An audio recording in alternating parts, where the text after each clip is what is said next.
Welcome, it's denome. In this video we're going to take a look at Swipe or SXP because I think there are three things that people don't really understand about this coin, and I want to cover all of those three things in this video. So first off, let's talk about the price. So it's $1.2 here, and it's down about 75% from the all-time highs. So 75.9% from the all-time highs. So the first thing what people don't understand is that they haven't zoomed out. So if you zoom out all the way, you can see that it was launched a year ago and the price was $0.2, but it quickly went to $1. So now we're actually at that level that we were for almost half a year here.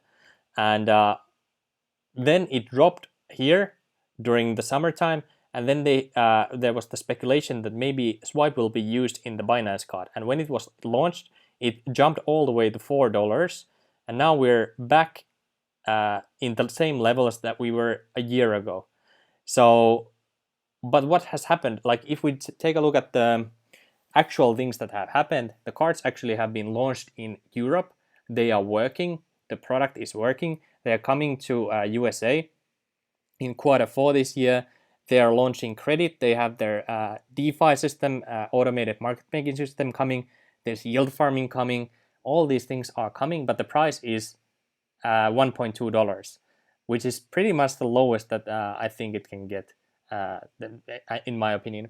But anyway, the customer service, it's really bad, I can admit that, and it hasn't been able to deliver what it's supposed to.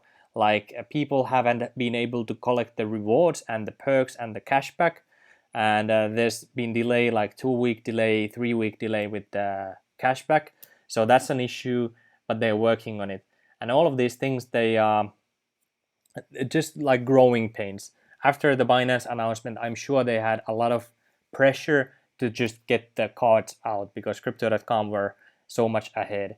So they launched a pretty, like what I would say, like a bad service, but still the price here is lower than it was in 2019 to early 2020. So to me, this price level just doesn't make any sense.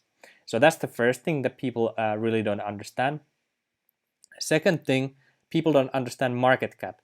And the market cap is simply the current circulating supply times the price. That causes the market cap. But another thing that people don't understand is that you have to compare the market cap, what it actually is. So if we take a look at CoinGecko, the market cap is $80 million.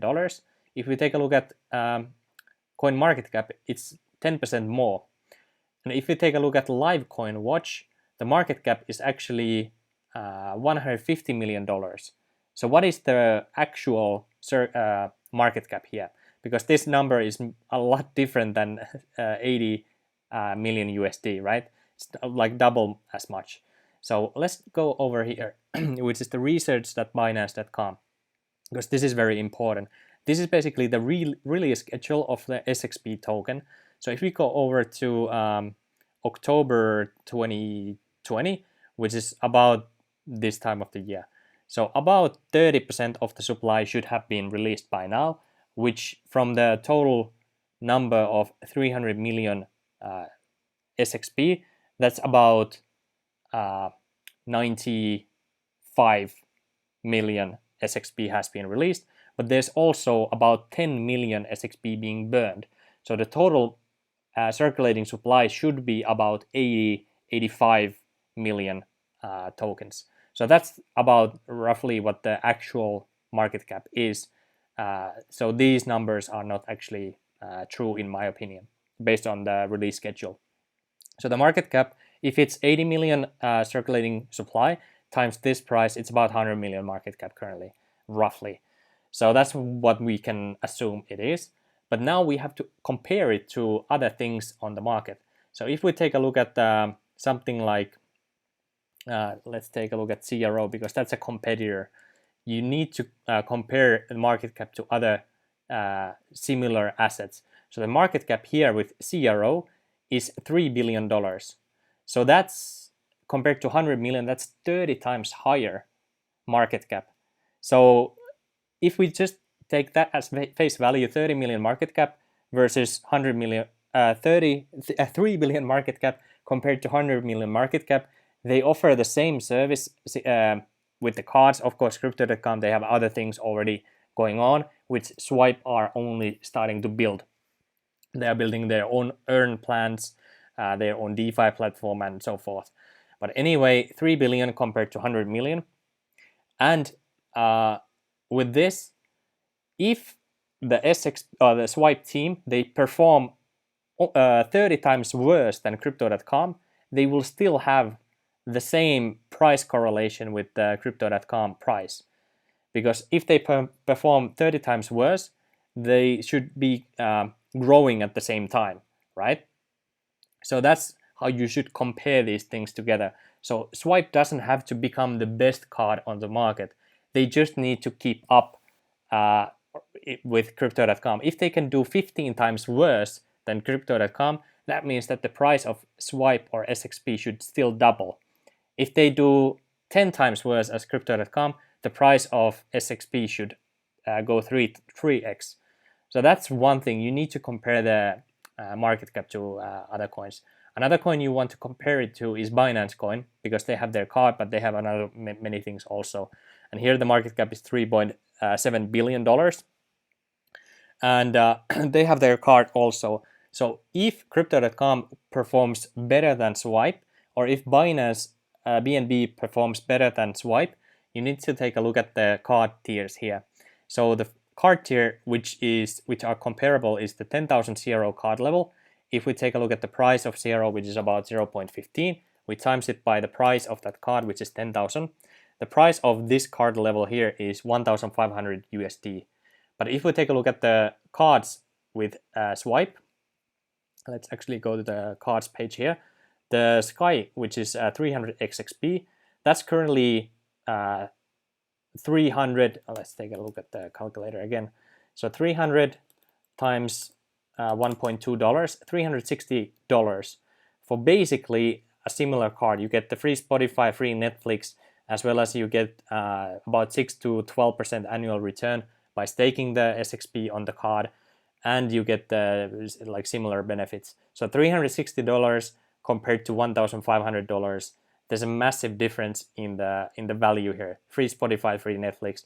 The only difference is basically the 3% cashback compared to 2% cashback on that card tier level.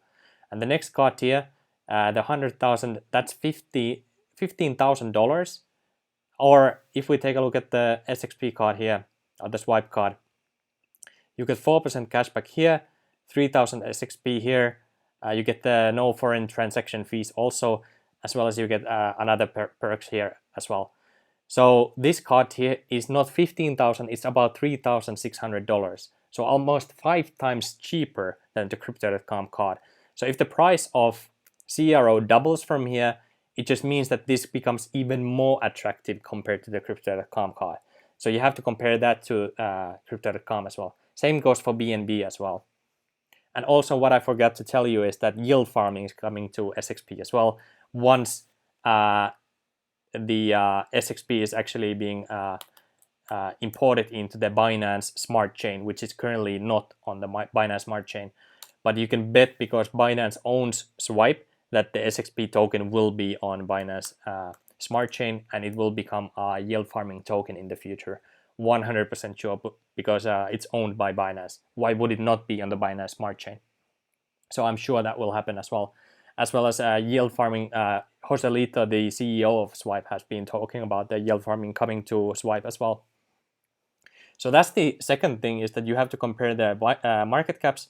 Another thing you have to compare is the actual inflation coming to this token. So if we take a look at Crypto.com and we take a look at the circulating supply, is 20 billion compared to the total supply, which is $100 billion, 100 billion tokens, I mean.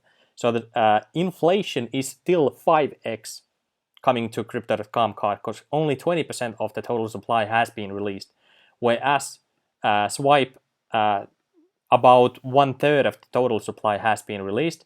But as well, Swipe, it has a deflationary supply. So every time you use SXP, a little bit of that SXP is being used to burn SXP from the market. So that will happen until there's only 100 million SXP left. So the actual circulating supply should not grow much more from here. So it has like a curve like this, where it peaks about 200 million tokens, but then it starts to drop back to 100 million tokens. So basically there is no inflation on SXP, which will cause the price of SXP to go up as market cap is going up. But with crypto.com, if the price stays the same, the market cap is actually gonna go 5x from here. So the market cap is gonna be $15 billion, even if the price of a CRO will just remain the same as it is already. So you can compare the fully diluted market cap, which is $15 billion on crypto.com, whereas Swipe, the fully diluted market cap is only 300 million, but then you have to take the deflationary model into account as well. So the total market cap is about $120 million currently, compared to $15 billion on crypto.com. So there's a massive difference in that as well. So people have to understand market cap. If you don't understand market cap and inflation, if you only look at the price here, like the price of Swipe is $1.2 compared to crypto.com, which is 10 times cheaper on the price, you cannot compare these things together. You always have to compare the market cap as well as the upcoming inflation rates. So that's the second thing. And the final thing that you have to take a look at when you think about Swipe is just its potential and what do you think of its future. So currently, if we just take a look at this one, the price has been in this massive downtrend right here. So if the fundamentals are still correct and the market cap is about $100 million, what do you think is realistic for this price? Do you think a realistic market cap is $300 million? Or is the realistic market cap $500 million? Or do you think that the Swipe card is completely useless and it will never be able to recover from this downturn? Because that's what I've been seeing, like people are thinking about dumping this coin out of their portfolio right now, which I think is going to be a big mistake. Even if it goes 50% lower from here, I still think it will recover eventually, because it is backed by Binance, so they have a lot of money to pour into this thing to make it a success. Because Binance, they want to compete with crypto.com, and Binance owns the Swipe company, so they want it to succeed as well. So that's just my thinking, some things that people may have not understood about Swipe as well. Was there another thing? Just if you take a look at the announcement that are happening on Swipe, it's not gonna be like this forever. So the same thing, you have to take a look at crypto.com, where it was about 6 months ago when it launched Europe, when it launched USA about a year ago. It had massive problems with customer service. It had massive problems with delays. It had massive problems with a lot of things. But they recovered. They increased their size of the customer support team. So I'm sure Swipe and Binance will get their act together once they have the infrastructure in place and once the cards are working correctly. But now they are just trying to keep their head above the water. And I think it's a massive buying opportunity right here. That's why I have been accumulating Swipe. My current average price is about $2.